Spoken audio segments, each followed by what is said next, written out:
اللہ تعالیٰ قرآن مجید میں ایک مقام پہ ارشاد فرماتا ہے وما اصابکم من مصیبہ فبما کسبت ایدیکم ویعفو عن کثیر، جو تمہارے اوپر کوئی مصیبت آتی ہے وہ تمہارے ہاتھوں کی کمائی ہے، تمہاری اپنی کرتوتوں کا نتیجہ ہے، اور اللہ تعالیٰ بہت ساری چیزوں سے درگزر فرماتا ہے۔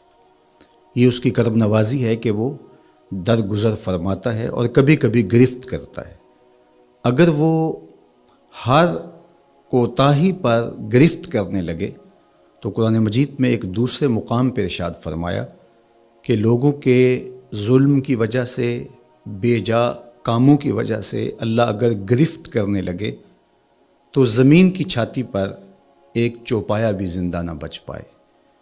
تو اللہ جل شانہ اپنے بندوں کو معاف بھی فرماتا ہے اور ان کی گرفت بھی کرتا ہے۔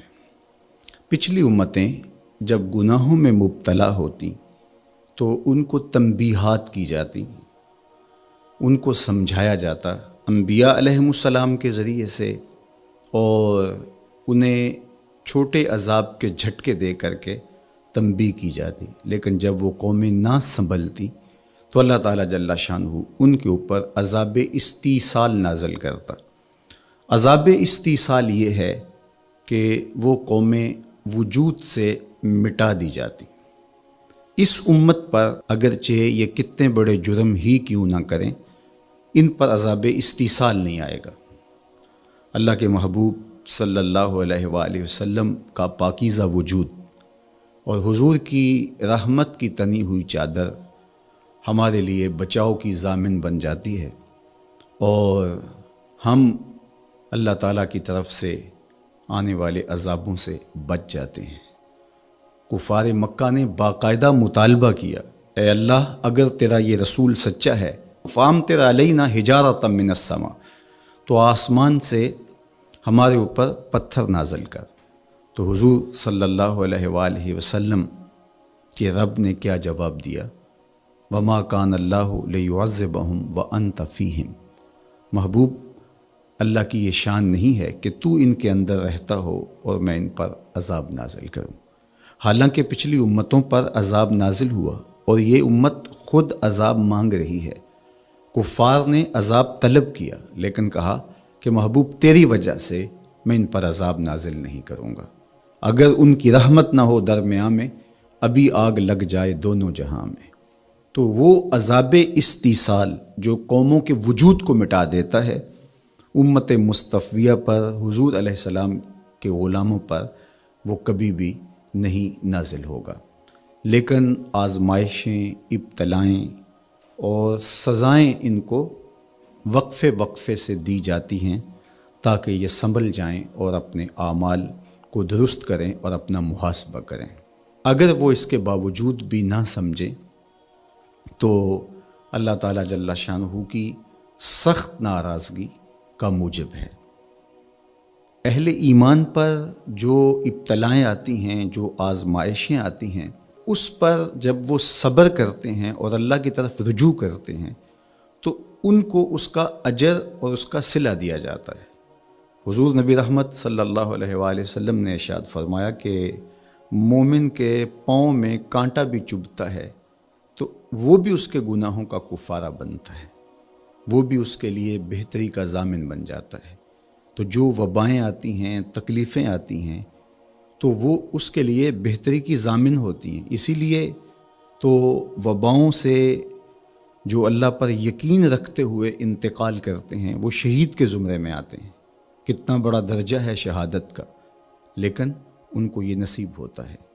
وہ اپنے آپ کا محاسبہ کرتے ہیں۔ کیسے ہمیں پتہ چلے کہ جو مصیبت ہمارے اوپر آئی ہے وہ سزا ہے یا ابتلا ہے؟ تو علماء نے کہا کہ جو وبا، جو مصیبت، جو تکلیف تمہیں پہنچتی ہے اس پر اگر تمہیں اللہ کی طرف رجوع نصیب ہوتا ہے تو وہ ابتلا ہے، اس سے تمہارے درجے بلند ہوں گے، تمہارے گناہ مٹیں گے۔ اور اگر ان آزمائشوں، ان امتحانات اور ان وباؤں کے باوجود بھی تمہارا اللہ کی طرف رجوع نہیں ہوتا اور تم اسی طرح اپنی زندگی کو گزارتے ہو جس طرح اس سے قبل گزارتے ہو تو وہ تمہارے لیے سزا ہے۔ تو مجھے اور آپ کو اس موقع پر دیکھنا ہوگا کہ ہم کس مرحلے سے گزر رہے ہیں، ہماری کیفیت باطن کیا ہے۔ کیا یہ خوف و ہراس کا عالم اور یہ وبائی امراض اور اس وقت پوری دنیا کے اوپر جو کیفیت ہے وہ ہمارے لیے اللہ کی قربت کا سبب بن رہی ہے، رجوع اللہ کا ذریعہ بن رہی ہے، توبہ و استغفار کا سبب بن رہی ہے؟ ہم اللہ تعالیٰ جل شانہ کی قربت حاصل کرنے کے لیے کوشاں ہو گئے ہیں، یا کہ ہمارے رویے، ہمارا طرز زندگی اور ہمارا انداز معاشرت بالکل تبدیل نہیں ہوا، اور ہم جس طرح کی زندگی پہلے گزار رہے تھے اس طرح کی ہی زندگی بسر کر رہے ہیں؟ تو پھر یہ ہمارے لیے سزا ہے، ورنہ ہمارے لیے ابتلا ہے، آزمائش ہے، امتحان ہے، اور ہم اس میں اللہ کی قربت کے ذریعے سے اللہ کی پناہ میں آ کے سرخرو ہو رہے ہیں، کامیاب اور بامراد ہو رہے ہیں۔ یہاں ہمیں دیکھنا ہوگا کہ اس وقت سسکتی انسانیت کے لیے ہمارا رویہ کیا ہے۔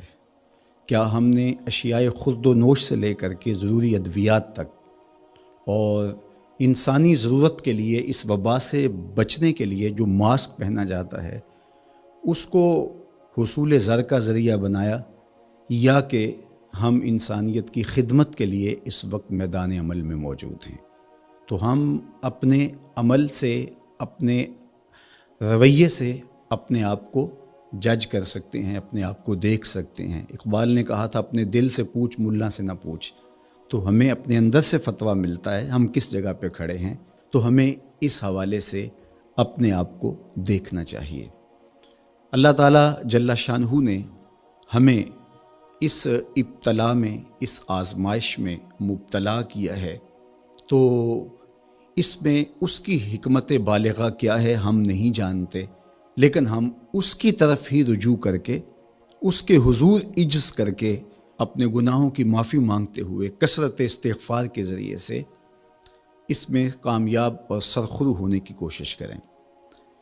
اللہ جل شانہ کے محبوب علیہ السلام نے ہمیں مشکلات سے صبر کے دامن کو تھام کر گزرنے کی تلقین کی ہے، اور صبر اجر کا ضامن بنتا ہے، اور اگر بے صبری کے ذریعے سے اور واویلے کے ذریعے سے ہم وقت گزارتے ہیں تو تکلیف تو اس سے کم نہیں ہوتی، لیکن اجر برباد کر بیٹھتے ہیں۔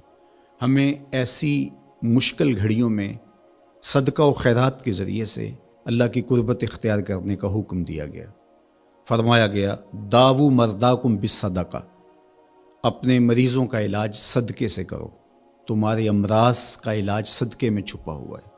جب تم صدقہ کرتے ہو تو مشکلیں ٹلتی ہیں، تکلیفیں دور ہوتی ہیں، اور پھر تضرع کے ساتھ، زاری کے ساتھ، دعاؤں کے ساتھ، التجاؤں کے ساتھ اللہ کے حضور پیش ہو جاؤ۔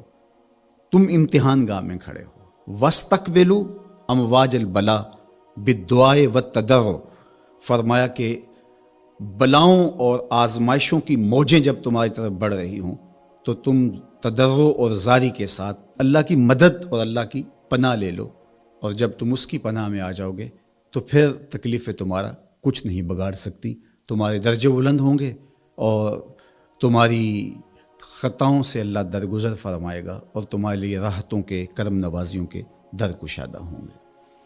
اللہ جل شانہ کی بارگاہ میں ہم دعا بھی کریں، کثرت کے ساتھ استغفار بھی طلب کریں، چونکہ استغفار ہمارے لیے تریاق کا درجہ رکھتا ہے، بالخصوص جب ہم ان حالات میں ہیں۔ حضرت سیدنا عمر رضی اللہ تعالی عنہ فرماتے ہیں لو نزلت صاعقۃ من السماء ما اصابت مستغفرا، آسمان سے کڑکتی ہوئی بجلیاں بھی نازل ہوں تو جو استغفار کر رہا ہوگا وہ ان سے محفوظ رہے گا۔ تو استغفار کرنے والا اللہ جل شانہ کی پناہ میں آ جاتا ہے، اس کی حفاظت کے حصار میں آ جاتا ہے۔ حضرت امام شافعی علیہ رحمہ فرماتے ہیں کہ میری زندگی کا نچوڑ، میں نے جو دین پڑھا ہے، دین سمجھا ہے، تو اس کا خلاصہ یہ ہے کہ ما رأیت انفع للوباء من التسبیح، وباؤں اور ابتلاؤں کے اندر تسبیح سے بہتر میں نے کوئی وظیفہ نہیں پایا ہے۔ تو جب آپ اللہ کی تسبیح بولتے ہیں، اس کی پاکی بولتے ہیں، تو آپ اللہ کی رحمتوں کے حصار میں آ جاتے ہیں، اس کی پناہ میں آ جاتے ہیں۔ تو اللہ تعالیٰ جل شانہ آپ سے مصیبتوں کو اٹھا لیتا ہے، تکلیفوں کو اٹھا لیتا ہے۔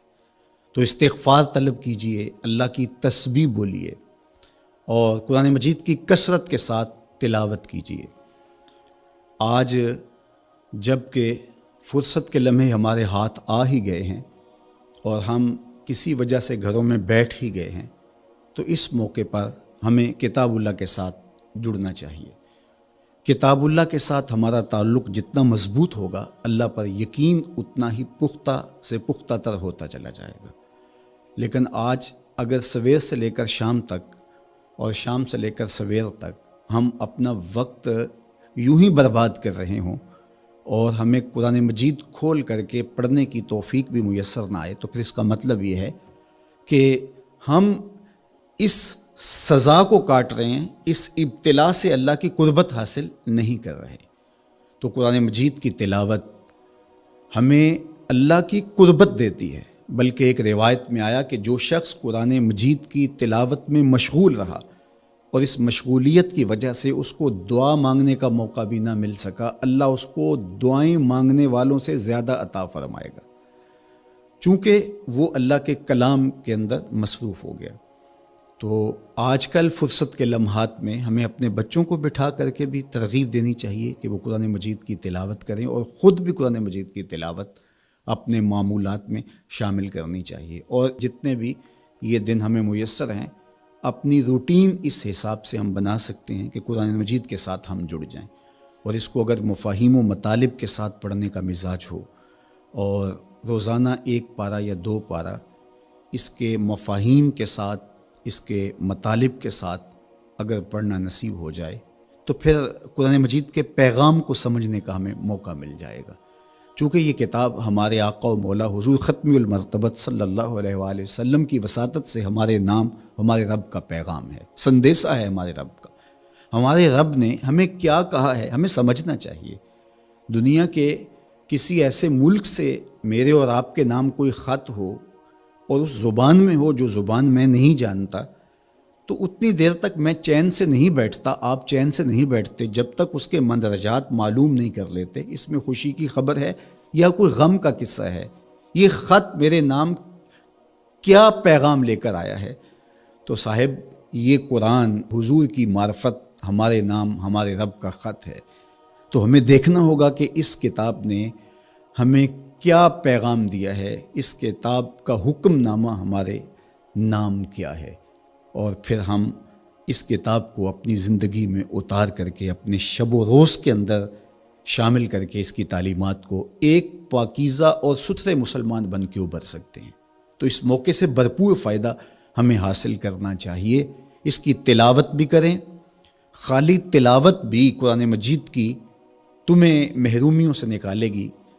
حضرت اقبال علیہ الرحمہ نے اپنے ایک دوست کو خط لکھا کہ قرآن مجید اگر مفاہیم و مطالب کے ساتھ تمہیں نہیں بھی پڑھنا آتا تو پھر بھی اس کی تلاوت کو معمول زندگی بناؤ، اس لیے کہ ناظرہ قرآن پڑھنے سے بھی قلب کا تعلق حضور کے قلب اطہر سے جڑتا ہے، حضور سے قربت نصیب ہوتی ہے اس کتاب کے پڑھنے سے، اس کی تلاوت کرنے سے، چونکہ یہ حضور کے قلب اطہر پہ نازل ہوا ہے، حضور کے سینہ اقدس پہ نازل ہوا ہے، تو اس سے تعلق حضور کے قلب اطہر کے ساتھ جڑنا ہے۔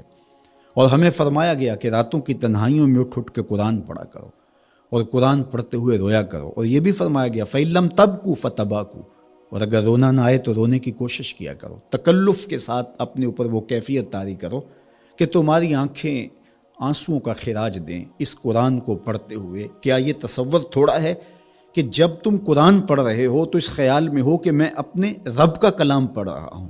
فرمایا تمہارا رب سے ہم کلام ہونے کو جی چاہے تو قرآن کھول کے بیٹھ جاؤ، یہ رب سے ہم کلام ہونا ہے۔ حضرت داتا گنج بخش علی حجویری علیہ الرحمہ سے ایک مرید نے کہا حضرت اگر رونے کی کوشش کریں تو پھر بھی رونا نہ آئے تو فرمایا پھر اپنے مقدر پہ رویا کرو۔ تم اتنے سنگ دل ہو گئے ہو کہ تم رونا بھی چاہتے ہو لیکن تمہاری آنکھیں آنسوں کا خراج نہیں دیتی۔ تو اس کتاب کے ساتھ جڑ کے، اس کتاب کے ساتھ وابستہ ہو کے، اس کے ساتھ تعلق خاطر قائم کر کے اپنی زندگی کو سنوارا جا سکتا ہے۔ یہ کتاب زندگی ہے، یہ نسخہ حیات ہے، نسخہ کیمیا ہے۔ فاش می گوئم آنکھ در دل مزمرست، این کتاب نیست چیز دیگرست۔ اقبال نے کہا اگر میں کھل کے بتا دوں جو میرے سینے میں پوشیدہ ہے، یہ کتاب نہیں، یہ کوئی اور ہی چیز ہے۔ یہ زندگی بخش ہے، یہ حیات آفری ہے۔ اس کا ایک ایک لفظ نور دیتا ہے، اس کا ایک ایک حرف اجالے بانٹتا ہے۔ بلکہ وہ لوگ جو اس کتاب سے زندگی حاصل نہیں کرتے اور اس کتاب کے ہوتے ہوئے بھی محرومیوں کا شکار ہے، تو بڑی خوبصورتی کے ساتھ اقبال نے تنقید کی اور سوئے ہوئے ضمیر جگانے کی کوشش کی۔ ببند صوفی و ملا اسیری حیات از حکمت قرآن گیری، با آیاتش ترا کار جزی نیست کیا از یاسین او آساں بمیری۔ اقبال کہتے ہیں تو جاہل صوفی اور کاہل ملا کے ایسے پھندے میں پھنسا کہ تو نے قرآن سے زندگی تلاش نہیں کی۔ قرآن کی آیتوں سے تجھے صرف اتنا سروکار ہے، جب تیرے بوڑھے کی روح اٹک گئی تو سورہ یاسین لے کے بیٹھ گیا کہ میں اس کی تلاوت کروں اور اس کی روح آسانی سے نکل جائے۔ اقبال کہتے ہیں اس میں کوئی شک نہیں ہے، مرنے والے کو اس کا فائدہ ہوتا ہے، لیکن مجھے افسوس اس بات کا ہے کہ اس قرآن سے بھی تو نے مرنا ہی سیکھا، کاش اس قرآن سے جینا سیکھ لیا ہوتا۔ یہ تجھے زندگی کے قرینے سکھاتا، تجھے اسلوب حیات بتاتا، تجھے جینے کا طریقہ بتاتا، تجھے محمد عربی کی دہلیز پہ لے جاتا، تمہیں خدا کی قربت دیتا، خشیت الہی کے اجالے دیتا۔ یہ کتاب زندگی بخش اور حیات آفری تھی، تو نے کیوں اس کتاب کے ہوتے ہوئے اپنے آپ کو محرومیوں کے سپرد کر دیا؟ تو یہ موقع ہمیں ملا ہے زندگی کی گہما گہمی میں، زندگی کی چکا چون میں، سویر سے شام تک، شام سے سویر تک بھاگم بھاگ لگی تھی، تو کسی وجہ سے لمحے فرصت کے ہاتھ آ ہی گئے ہیں۔ تو آئیے ہم اپنا ربط کتاب اللہ سے جوڑیں، قرآن سے جڑ جائیں اور اس کی تلاوت کو شعار زندگی بنا لیں۔ گھر تو می خواہی مسلمہ زیستن نیست ممکن جز بقرآن زیستن۔ اگر تو مومن بن کے، مسلمان بن کے جینا چاہتا ہے تو قرآن کے بغیر تیرا ایک لمحہ بھی نہیں بیت سکتا۔ تو اس کتاب کے ساتھ ہمیں وابستہ ہونا چاہیے، روزانہ 1-2 پارے خود بھی پڑھنے چاہیے اور اپنے بچوں کو بھی اس کی ترغیب دینی چاہیے۔ روزانہ ہماری صبح کا آغاز تلاوت کلام مجید سے ہو تو زندگی کتنی خوشگوار، پر نور، تاباں اور منور ہوگی۔ تو اس موقع پر میں مشورہ دوں گا اپنے جملہ ناظرین سے، سامعین سے، کہ وہ کتاب اللہ کے ساتھ جڑ جائیں اور یہ کتاب دیکھنا کہ کیسے موتی اچھال کے تمہاری گود میں ڈالتی ہے۔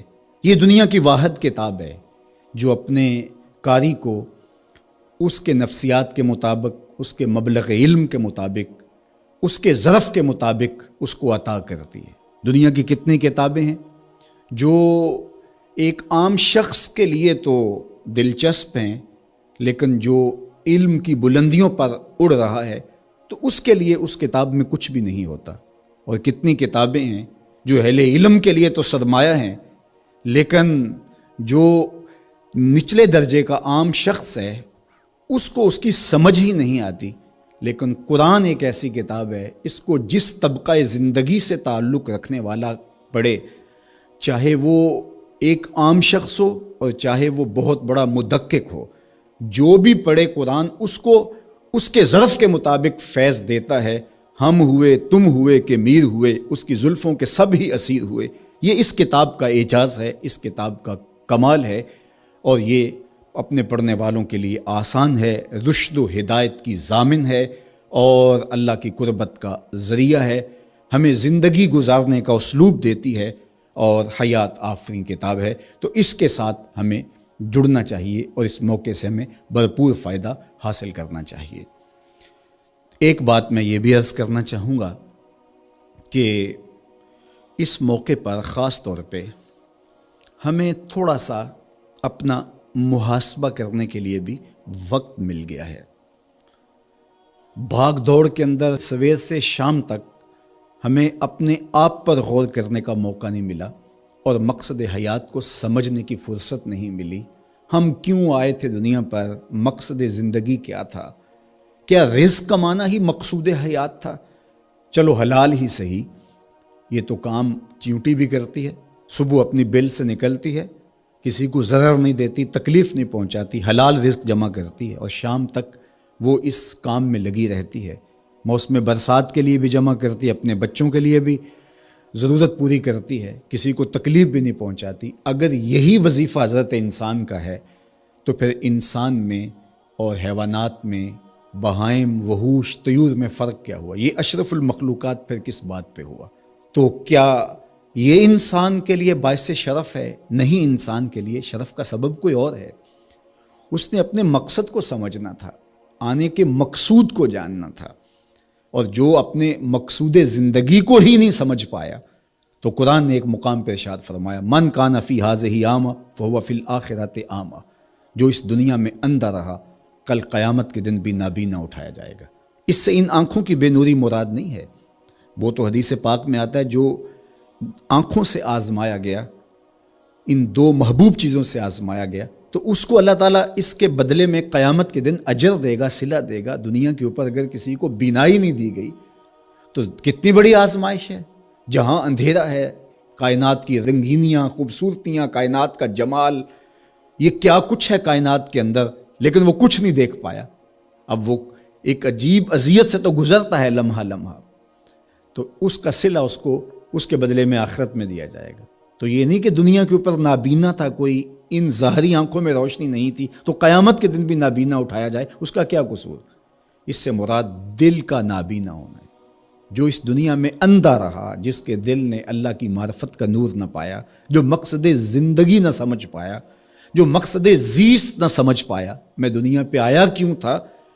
وہ کیا خوب کہا تھا اکبر الہآبادی نے، کیا بتائیں احباب کیا کار نمایاں کر گئے، بی اے کیا، نوکر ہوئے، پینشن ملی اور مر گئے۔ زندگی کا یہ مقصد تو نہیں ہے۔ تو زندگی کسی کام کے لیے ہم اللہ کی معرفت حاصل کریں، اپنی زندگی کے مقصود اور مدعا کو سمجھیں کہ ہم کیوں تخلیق کیے گئے، اور ہمیں فہم و فراست اور عقل و خرد سے کیوں نوازا گیا۔ تو وہ مقصد اگر ہم نے نہیں پایا تو اس موقع پہ ہمیں اپنا محاسبہ کر کے غور کرنا ہوگا اور اپنی زندگی کی راہوں کو درست کرنا ہوگا۔ اللہ کے حضور رجوع کریں، سچی توبہ کریں۔ آج یہ تھوڑے سے حالات دگرگوں ہوئے اور موت آنکھوں کے سامنے رقص کرتی ہوئی نظر آئی۔ ابھی تو ہم نے سوشل میڈیا پہ مختلف لوگوں کی موت کے رقص کو دیکھا، ہم نے الیکٹرانک میڈیا کے اوپر مختلف ممالک کی خبریں دیکھیں اور دل لرزنے لگے۔ اور جب اپنی آنکھوں کے سامنے ان لوگوں نے یہ مناظر دیکھے ہوں گے تو کیا عالم ان کا ہوگا، اور کیا کیفیت ان پر بیتی ہوگی، اور کس کرب سے، کس اذیت سے وہ گزرے ہوں گے۔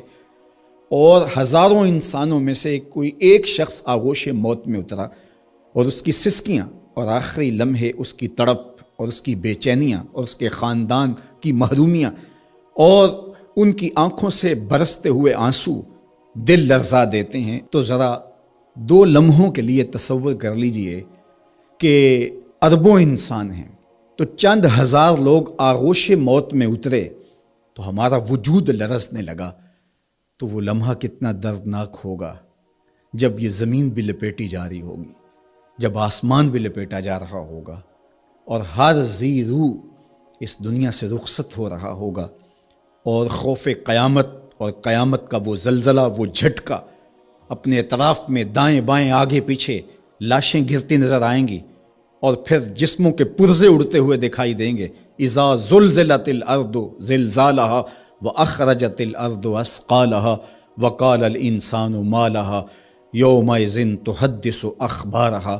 وہ داروگیر کے لمحے، وہ ایک خوفناک چنگھاڑ اور چیخ، وہ اتنا دردناک لمحہ ہوگا کہ ہول قیامت سے پیدا ہوتے ہوئے بچے کے بال سفید ہو جائیں گے۔ وہ اتنا دردناک لمحہ ہوگا۔ تو وہ لمحہ بھی آنے والا ہے، اور ہم سب لوگ آغوش موت میں اترنے والے ہیں۔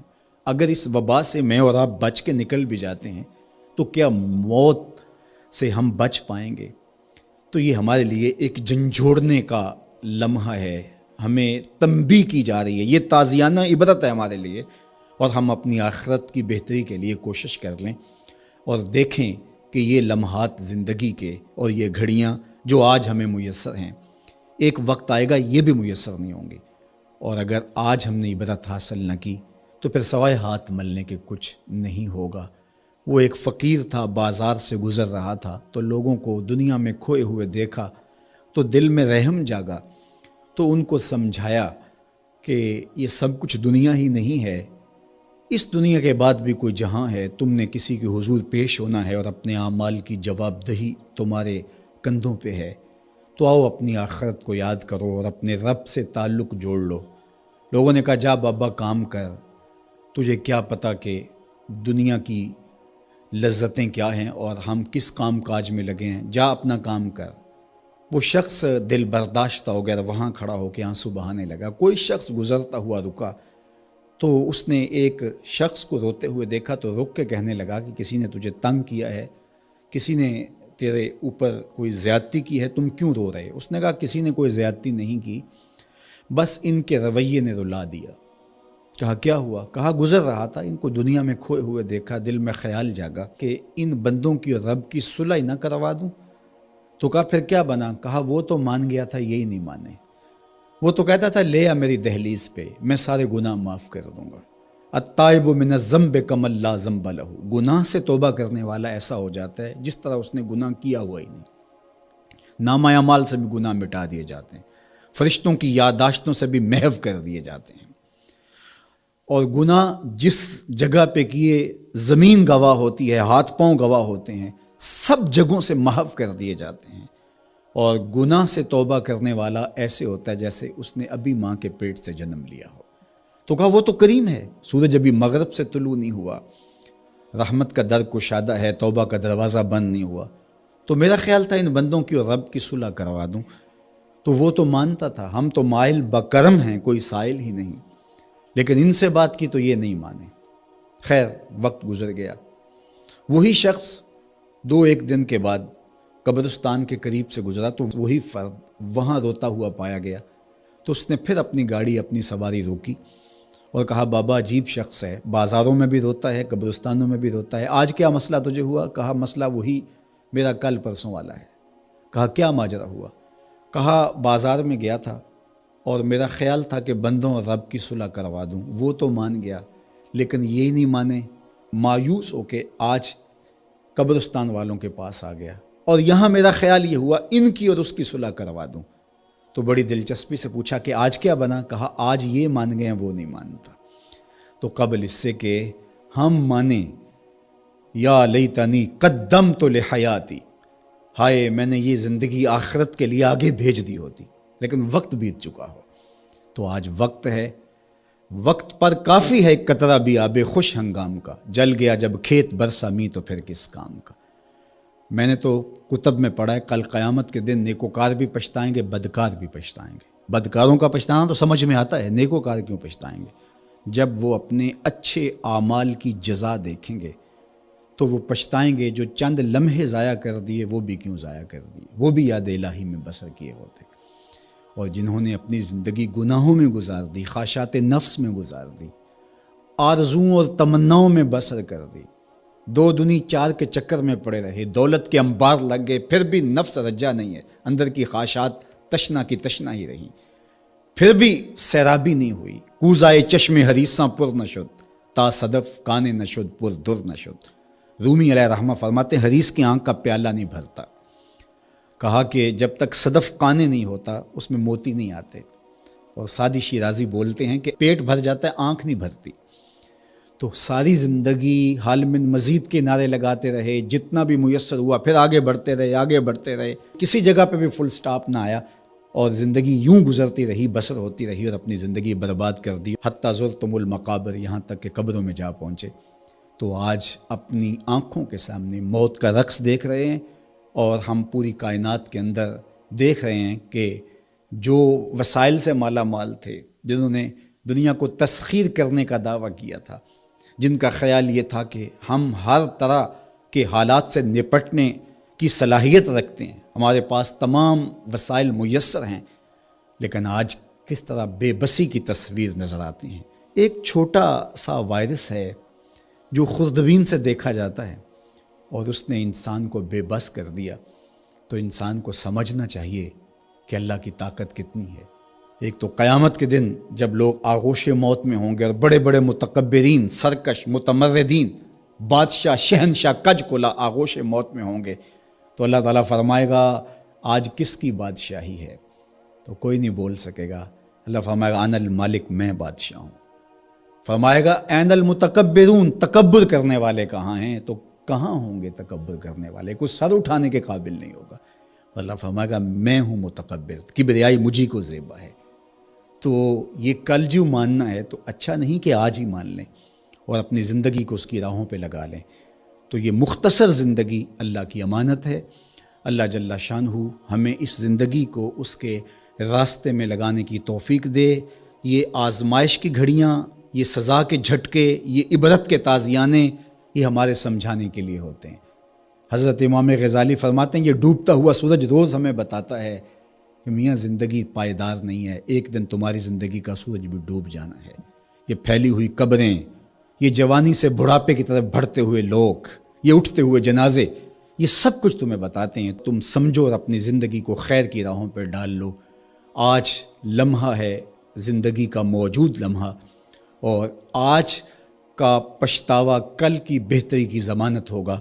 کل کا پچھتاوا سوائے حسرت بڑھانے کے اور کچھ نہیں ہوگا۔ اللہ مجھے آپ کو زندگی کی اچھائیاں نصیب فرمائے۔ اج ساوی نے کھلے راوی نے انج ٹوک انوکھڑے ٹوک دے نہیں، ٹر پویں تے پینڈے مک جاندے، گھر بیٹھیاں فاصلے مک دے نہیں۔ تو آج ایک ایک قدم بھی چلیں گے تو منزل تک پہنچ جائیں گے، لیکن کل یہ قدم شل ہو جائیں گے، یہ زبان بولنے سے بند ہو جائے گی۔ یہ دارالعمل ہے، وہ دارالجزا ہے، پھر دارالجزا میں عمل نہیں ہوگا، پھر پچھتاوا، پھر ڈاڈا پچھتاوا، سخت پچھتاوا، حسرت پہ حسرت، دکھ، اذیت۔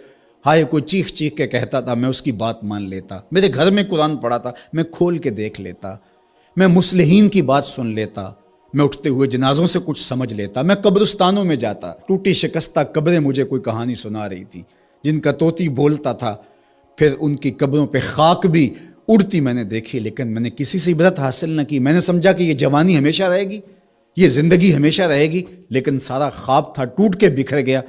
تو آج پچھتاوا ہے، تو کل جو پچھتانا ہے تو آج ہی پچھتا لیں اور اپنی زندگی کو اللہ اور اس کے رسول کی راہوں پہ لے آئیں۔ اللہ مجھے آپ کو اپنی راہوں کا مسافر رکھے اور زندگی کو حضور علیہ الصلاۃ والسلام کی اطاعت کے، فرما برداری کے دائرے میں لے آئیں۔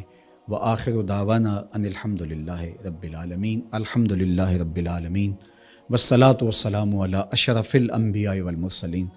اللہ اٹھے ہوئے ہاتھ، پھیلی ہوئی جھولیاں اپنی رحمتوں سے بھر دے، بخت کی بہاریں نصیب فرما دے، مقدر کی خزائیں رخصت کر دے۔ جئیں تو تیرے لیے، مریں تو تیرے دین کے لیے، زندگی کی آخری ہچکی تک تیرے رسول کے وفادار رہیں۔